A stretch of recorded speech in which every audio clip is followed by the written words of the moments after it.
बहुत समय पहले की बात है। एक ऐसा राज्य था जिसे स्वर्ण भूमि कहा जाता था।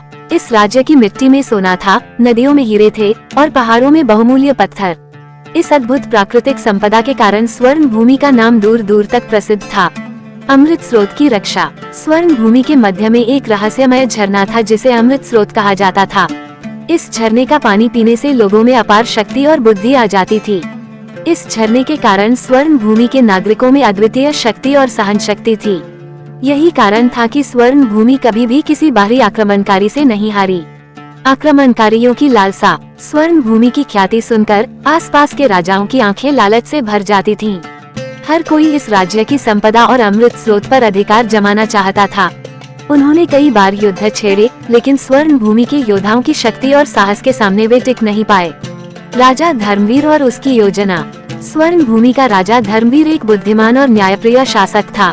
उसने अपनी प्रजा को संगठित किया और उन्हें सिखाया कि वे केवल अपनी प्राकृतिक संपदा पर निर्भर न रहें, बल्कि अपनी एकता और साहस को भी अपनी ताकत बनाएं। राजा ने एक विशेष सेना बनाई जिसे स्वर्ण सेना कहा जाता था। इस सेना में हर नागरिक ने अपनी भूमिका निभाई, चाहे वह छोटा किसान हो या बड़ा योद्धा। युद्ध के मैदान में अनोखा मोड़। एक दिन एक शक्तिशाली शत्रु राजा दुर्जन सिंह ने स्वर्ण भूमि पर आक्रमण किया। ये युद्ध बाकी सभी युद्धों से अधिक भयंकर था। दुर्जन सिंह की सेना विशाल और क्रूर थी, लेकिन धर्मवीर ने एक अनोखी योजना बनाई। उसने अपनी सेना को दो भागों में बांट दिया। एक भाग दुर्जन सिंह की सेना का सामना करता रहा, जबकि दूसरा भाग दुश्मनों को पीछे से घेरने में लगा रहा। प्रकृति का आशीर्वाद। जैसे ही दुर्जन सिंह की सेना थकान से कमजोर पड़ने लगी, स्वर्ण भूमि की नदियों में बाढ़ आ गई। ये बाढ़ स्वर्ण भूमि के लोगों के लिए एक वरदान साबित हुई। उन्होंने बाढ़ के पानी को अपनी योजना में शामिल किया और दुश्मनों को चारों ओर से घेर लिया। दुर्जन सिंह की सेना बुरी तरह पराजित हुई और उन्हें पीछे हटना पड़ा।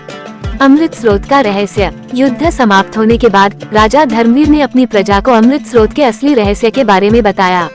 वह झरना केवल पानी का नहीं, बल्कि उनकी एकता, साहस और प्रकृति के साथ सामंजस्य का प्रतीक था।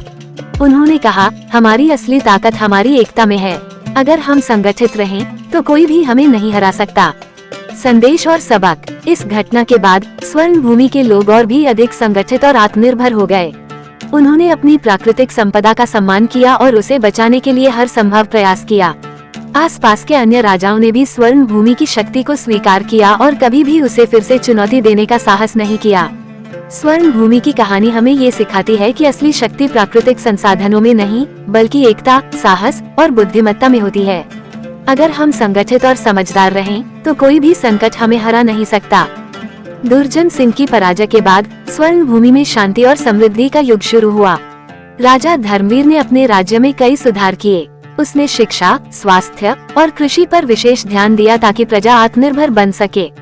स्वर्ण भूमि के नागरिक अब केवल अपनी प्राकृतिक संपदा पर निर्भर नहीं रहे, बल्कि अपनी मेहनत और बुद्धि से नए नए आविष्कार करने लगे। प्रजा की एकता और उत्सव। राजा धर्मवीर ने एक ऐसा उत्सव शुरू किया जिसे एकता महोत्सव कहा गया। इस उत्सव में हर साल पूरे राज्य के लोग एक साथ आते थे और अपने अनुभव साझा करते थे। यह महोत्सव केवल खुशी और रंगों का पर्व नहीं था, बल्कि यह राज्य की एकता और सहन शक्ति का प्रतीक बन गया। हर गांव, हर नगर अपनी विशेष कला और विज्ञान को पेश करता था। इस महोत्सव में कई प्रतियोगिताएं होती थीं, जिनमें संगीत, नृत्य और खेल शामिल थे। राजकुमार विजय और राजकुमारी किरण। राजा धर्मवीर के दो बच्चे थे, राजकुमार विजय और राजकुमारी किरण। विजय साहसी और पराक्रमी था, जबकि किरण बुद्धिमान और दूरदर्शी थी। दोनों भाई बहन अपने पिता के समान ही राज्य की सेवा में तत्पर रहते थे। विजय ने युद्ध कौशल में महारत हासिल की थी, जबकि किरण ने राज्य के प्रशासन और विज्ञान में अपनी प्रतिभा दिखलाई। अज्ञात संकट की छाया। एक दिन राज्य में एक अजीब घटना घटी। स्वर्ण भूमि की नदियों में अचानक से पानी का स्तर कम होने लगा और फसलें सूखने लगीं। ये समस्या इतनी गंभीर थी कि लोगों में चिंता फैल गई। ऐसा लग रहा था कि प्रकृति ने उनसे रूठकर अपना आशीर्वाद वापस ले लिया है।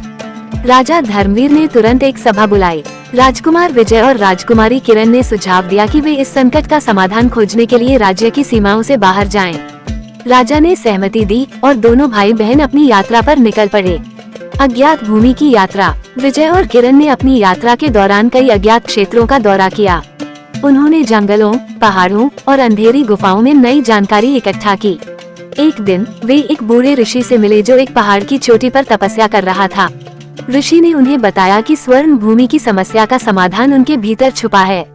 आत्मज्ञान और समाधान। ऋषि की बातों ने विजय और किरण को सोचने पर मजबूर कर दिया। वे समझ गए कि संकट का समाधान बाहरी नहीं बल्कि आंतरिक है। उन्हें अपने राज्य की प्राकृतिक संपदा को और अधिक समझदारी से उपयोग करना होगा। वे स्वर्ण भूमि वापस लौटे और अपने अनुभव साझा किए। राजा धर्मवीर ने तुरंत नई योजनाएं लागू की। जल संरक्षण के लिए तालाब और कुएं बनाए गए। वृक्षारोपण और मिट्टी की गुणवत्ता सुधारने के लिए विशेष अभियान चलाए गए। स्वर्ण भूमि का पुनः उत्थान। धीरे धीरे स्वर्ण भूमि फिर से समृद्ध होने लगी। नदियों में जल का स्तर बढ़ने लगा, फसलें हरी भरी हो गईं और लोगों की खुशियां लौट आईं। इस घटना ने स्वर्ण भूमि के नागरिकों को एक नई सीख दी कि वे अपनी प्राकृतिक संपदा का समझदारी से उपयोग करें और उसे बचाने के लिए हर संभव प्रयास करें। अंतिम संदेश। राजा धर्मवीर, राजकुमार विजय और राजकुमारी किरण ने अपनी प्रजा को एक महत्वपूर्ण संदेश दिया। हमारी सबसे बड़ी दौलत हमारी एकता, साहस और बुद्धिमत्ता है। यदि हम इन मूल्यों को बनाए रखें, तो कोई भी संकट हमें हरा नहीं सकता। स्वर्ण भूमि अब न केवल अपनी प्राकृतिक संपदा के लिए बल्कि अपनी एकता, समझदारी और समृद्धि के लिए भी प्रसिद्ध हो गई। ये कहानी हमें ये सिखाती है कि यदि हम अपने संसाधनों का सही उपयोग करें और एकता बनाए रखें, तो हम किसी भी मुश्किल का सामना कर सकते हैं। स्वर्ण भूमि की पुनः समृद्धि के बाद राजा धर्मवीर ने निर्णय लिया कि अब केवल अपनी भूमि को सुरक्षित रखना पर्याप्त नहीं है। उन्होंने अपने राज्य को एक उदाहरण बनाना चाहा ताकि दूसरे राज्य भी पर्यावरण संरक्षण, एकता और विकास की राह पर चल सकें। इसके लिए उन्होंने ज्ञान यात्रा की शुरुआत की, जिसमें स्वर्ण भूमि के विद्वान, किसान और योद्धा अन्य राज्यों में जाकर अपने अनुभव साझा करने लगे। ज्ञान यात्रा और नया संदेश। स्वर्ण भूमि की ज्ञान यात्रा ने पूरे महाद्वीप में क्रांति ला दी। दूसरे राज्यों के राजा और प्रजा ने स्वर्ण भूमि के रहस्य और सफलताओं से प्रेरणा ली। उन्होंने भी अपने अपने राज्यों में जल संरक्षण, वृक्षारोपण और शिक्षा के क्षेत्र में सुधार करने शुरू किए। राजा धर्मवीर ने हर वर्ष एक अंतर्राष्ट्रीय सम्मेलन का आयोजन किया, जिसमें हर राज्य के प्रतिनिधि आते और अपने अनुभव साझा करते। इस सम्मेलन का उद्देश्य केवल ज्ञान का आदान प्रदान नहीं था, बल्कि यह सिखाना भी था कि कैसे हम अपने प्राकृतिक संसाधनों का सही उपयोग कर सकते हैं। धर्मवीर का अंतिम संदेश। समय बीतता गया और राजा धर्मवीर वृद्ध हो गए। उन्होंने अपने अंतिम दिनों में प्रजा को एक अंतिम संदेश दिया। संपत्ति चाहे कितनी भी हो, अगर उसका सही उपयोग न किया जाए तो वह अभिशाप बन जाती है। हमारी धरती, हमारी नदियाँ और हमारे जंगल हमें जीवन देते हैं। हमें उनका सम्मान करना चाहिए और उनकी रक्षा करनी चाहिए। हमारी असली ताकत हमारी एकता, हमारा साहस और हमारी बुद्धिमत्ता है। विजय और किरण की नई जिम्मेदारी। राजा धर्मवीर के निधन के बाद राजकुमार विजय और राजकुमारी किरण ने मिलकर राज्य की बागडोर संभाली। उन्होंने अपने पिता की शिक्षाओं को आगे बढ़ाया और राज्य को और भी उन्नति की ओर ले गए। विजय ने राज्य की सुरक्षा और एकता पर ध्यान दिया, जबकि किरण ने शिक्षा, विज्ञान और संस्कृति के क्षेत्र में नई ऊंचाइयां हासिल की। स्वर्ण भूमि की विरासत। स्वर्ण भूमि अब एक ऐसा राज्य बन चुका था जिसकी मिसाल पूरे संसार में दी जाती थी। ये राज्य न केवल अपनी प्राकृतिक संपदा के लिए बल्कि अपने लोगों की एकता, समझदारी और प्रगतिशीलता के लिए भी प्रसिद्ध था। स्वर्ण भूमि की कहानी हर पीढ़ी को ये सिखाने के लिए सुनाई जाती थी कि कैसे एकता और सही दिशा में किए गए प्रयास किसी भी चुनौती को पार कर सकते हैं। अंतिम विचार। स्वर्ण भूमि की यह कहानी एक प्रेरणा है कि चाहे कितनी भी विपत्ति आ जाए, अगर हम अपनी प्राकृतिक संपदा का सम्मान करें, एकजुट रहें और बुद्धिमानी से काम लें, तो कोई भी शक्ति हमें परास्त नहीं कर सकती।